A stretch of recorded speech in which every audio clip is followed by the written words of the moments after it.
జై శ్రీమన్నారాయణ.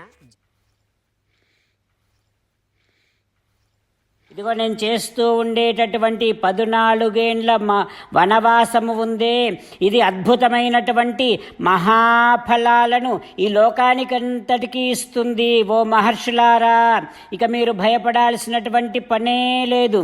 ఇప్పుడు నేను మీ శత్రువులను అంటే రాక్షసులను సంహరించి పడేస్తా. పశ్యంతు వీర్యం సభ్రాతుర్మే, నేనేమిటో నా తమ్ముడంటే ఏమిటో చూస్తారు ఇక మీదట మీరు అంటూ ఆ రకంగా శ్రీరామచంద్రుడు మహర్షులందరికీ తను అద్భుతమైనటువంటి అభయాన్నిచ్చి సుతీక్ష్ణ మహర్షి దగ్గరికి వెడుతూ ఉన్నాడు శ్రీరామచంద్రుడు. సీతారామ లక్ష్మణులు మహర్షులందరికీ అభయమిచ్చి అక్కడి నుండి సుతీక్ష్ణస్య ఆశ్రమ పదం జగామా, సుతీక్ష్ణ మహర్షి ఆశ్రమానికి వెళ్ళారు. చాలా దూరం నడిచారు. ఆ ముగ్గురు గంగను దాటారు. ఒక మహాపర్వతము దగ్గరికి వచ్చి ఆ పర్వతాన్ని దాటి బాగా దట్టముగా ఉన్నటువంటి అడవిలోనికి ప్రవేశిస్తూ ఉన్నారు సీతారామ లక్ష్మణులు. ఆ అడవిలో కొంత దూరములో ఒక ఆశ్రమం కనిపిస్తోంది. చీరమాల పరిష్కృతం, అక్కడంతా నారవస్త్రాలు ఆరవేసి ఉన్నాయి. ఆ ఆశ్రమాన్ని చూస్తూ వెడుతూ ఉన్నారు సీతారామ లక్ష్మణులు. అదిగో కనిపిస్తూ ఉన్నారు ఆశ్రమంలో సుతీక్ష్ణ మహర్షి. ఎలా ఉన్నారు మహర్షి? మలపంక జటాధరం, మలినమైనటువంటి శరీరముతో ఉన్నారు సుతీక్ష్ణ మహర్షి. జటాధరం, జటలు ధరించి ఉన్నారు. వృద్ధం, బాగా వృద్ధాప్యములో ఉన్నారు సుతీక్ష్ణ మహర్షి. సీతారామ లక్ష్మణులు మహర్షి దగ్గరికి వెళ్ళి నమస్కారం చేశారు. ఆ తర్వాత తమని తాము మహర్షికి పరిచయం చేసుకుంటూ ఉన్నారు. రామచంద్రుడు అంటూ ఉన్నాడు, రామోహమస్మి భగవన్, ఓ మహర్షి నేను రాముడను. భవంతం ద్రష్టుం ఆగతః, మీ దర్శనం కోసం వచ్చాను మహర్షి, నన్ను ఆశీర్వదించండి అని రాముడు అంటూ ఉన్నాడు. అయితే అప్పటి వరకు సుతీక్ష్ణ మహర్షి కళ్ళు మూసుకునే ఉన్నాడు. అప్పుడు రాముడి మాటలు విని కళ్ళు తెరిచి ఆ మహర్షి శ్రీరామచంద్రుడిని ఒక్కసారిగా సమాశ్లిష్య చ బాహుభ్యాం, తన 2 చేతులతో దగ్గరగా తీసుకుని గట్టిగా ఆలింగనం చేసుకున్నాడు శ్రీరామచంద్రుణ్ణి సుతీక్ష్ణ మహర్షి. ఆ తర్వాత ఇలా అంటూ ఉన్నారు మహర్షి, రామా స్వాగతం నాయనా, స్వాగతం ఖలు తే వీరా, ఓ వీరుడా, ఓ రాఘవుడా, నీకు స్వాగతం నాయనా. నువ్వు వస్తూ ఉన్నావని తెలుస్తోంది. నువ్వు ఉంటే చాలు మా దగ్గర, మేము ధైర్యంగా ఉంటాము రామా. నువ్వు చిత్రకూటములోనికి రాగానే నాకు నువ్వు అక్కడికి వచ్చావని, ఇంకా అడవిలోనికి వస్తావని కూడా నాకు తెలిసింది. హో రామా, నువ్వే మాకందరికీ కూడా రక్షకుడివి నాయనా. ప్రతీక్షమాణః త్వామేవా, నీకోసమే ఎదురు చూస్తున్నాను రామా. ఇప్పటిదాకా ఈ శరీరాన్ని ఇంత వృద్ధాప్యములో కూడా ఈ శరీరాన్ని ఇంకా ఎందుకు పట్టుకొని ఉన్నాననుకున్నావు రామా? ఇంకా నేను స్వర్గానికి ఎందుకు వెళ్ళలేదనుకుంటున్నావు రామా? నువ్వు వస్తే నిన్ను చూసి వెడదామని ఆగాను. ఈ మధ్యలోనే దేవేంద్రుడు కూడా నా దగ్గరికి వచ్చి ఇలా అన్నాడు, ఓ మహర్షి, నువ్వు నీ తపస్సు చేత సర్వాన్ లోకాన్ జితాన్, సకల లోకములను జయించావు అని చెప్పాడు.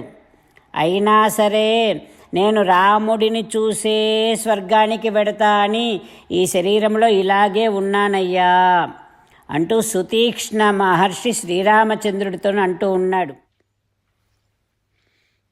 సీతారామచంద్రులను మనసారా ధ్యానము చేస్తూ పరమదయాలువు పరమశివుడు చెప్పిన పరమపావన రామనామాన్ని చెబుతూ మనము రామనామ గానము చేస్తూ ఉంటే అదిగో సీతారామచంద్రులు, పార్వతీ పరమేశ్వరులు, ఆంజనేయస్వామి, సకల దేవతలు, పితృదేవతలు, మహర్షులు, ఆచార్యులు, భాగవతోత్తములు అందరూ మనని చూసి ఆనందముతో అనుగ్రహిస్తున్నటువంటి దృశ్యాన్ని భావన చేస్తూ నోరారా రామనామగానము చేద్దాం. రామ రామ దశరథ రామ, రామ రామ దశరథ రామ, హే హే రాజా రామ, హే హే రాజా రామ, హే హే సీతారామ, హే హే సీతారామ. జై శ్రీమన్నారాయణ. భక్తులకు ప్రత్యేకమైనటువంటి విజ్ఞాపన. మీకు అన్ని విషయాలలో వెంటనే మంచి ఫలితాలు రావాలి అనంటే ప్రతిరోజు 1 నిమిషం వెచ్చించి నారాయణాస్త్రాన్ని చదవండి. ఇక మీకు తిరిగే ఉండదు. నారాయణాస్త్రాన్ని పొందడానికి మీరేం చేయాలంటే నారాయణాస్త్రం అనే వెబ్సైట్కి వెళ్ళి మీ పేరు, మీ ఈమెయిల్ ఇస్తే మీ ఈమెయిల్కి నారాయణాస్త్రం PDF వస్తుంది. అందులో ఒక రామాయణ శ్లోకం, ఒక గీతా శ్లోకం, ఒక విష్ణునామం ఉంటాయి. ఆ మూడింటిని కలిపి నారాయణాస్త్రం అంటాం. ప్రతి ఒక్కరికి వేరువేరు శ్లోకాలను ఇస్తున్నాం. ఆ రకంగా ఎవరి శ్లోకాన్ని వారు ప్రతిరోజు తప్పనిసరిగా చదవటం వలన ప్రతిరోజు ప్రతి 24,000 భక్తులతో ఒకసారి సంపూర్ణ రామాయణ పారాయణ, 33 సార్లు శ్రీమద్ భగవద్గీత పారాయణ, 24 సార్లు శ్రీ విష్ణు సహస్రనామ స్తోత్ర పారాయణ జరుగుతుంది. ప్రతి ఒక్కరికి అంతటి విశేష ఫలితము ప్రతిరోజు లభిస్తుంది. అందుకని మీరు, మీ కుటుంబ సభ్యులు అందరూ ఒక్కొక్కరు ఒక్కొక్క నారాయణాస్త్రాన్ని వెంటనే పొందండి. జై శ్రీమన్నారాయణ. శ్రీమద్ భగవద్గీత సారాంశముగా 18వ అధ్యాయములో 65 నుంచి 69 శ్లోకముల ద్వారా శ్రీకృష్ణ భగవానుడు మనందరినీ ఒక 8 పనులు చేయమని చెబుతూ పరమాత్మ ఈ రకంగా అంటూ ఉన్నాడు. ఎవరెవరైతే నేను చెప్పిన ఈ 8 పనులు చేస్తారో వారందరూ నాకు చాలా ఇష్టమైన వారవుతారు. అప్పుడు వారిని నేను సకల పాపముల నుండి, సకల దుఃఖముల నుండి విముక్తులను చేసి నా అంతటి వారిగా చేసుకుంటా, తరగని ఆనందాన్ని అనుభవింపచేస్తా.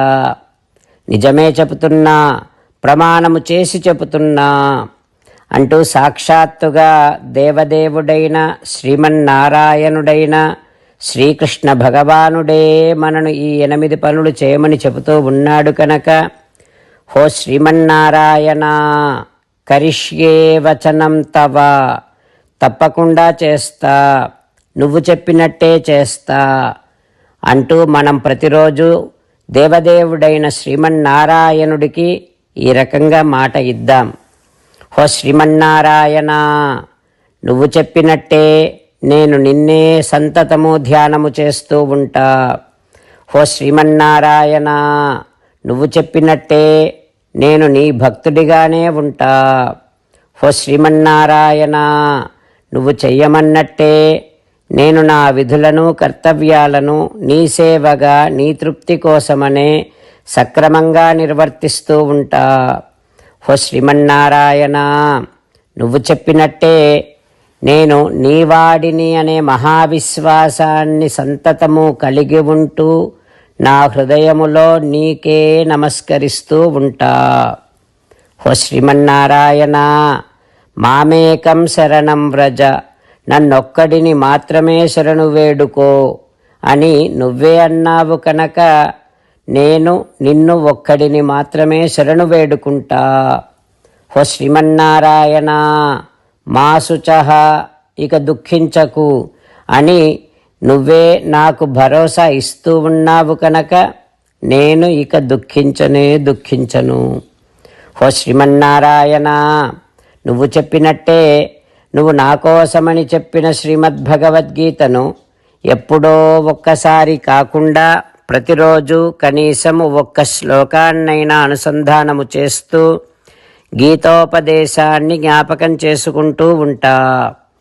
హో శ్రీమన్నారాయణ, నువ్వు చెప్పినట్టే నువ్వందరి కోసమని చెప్పిన శ్రీమద్భగవద్గీతను తెలియని భక్తులందరికీ తెలియచేసే నా వంతు ప్రయత్నాన్ని నిరంతరము కొనసాగిస్తూనే ఉంటా.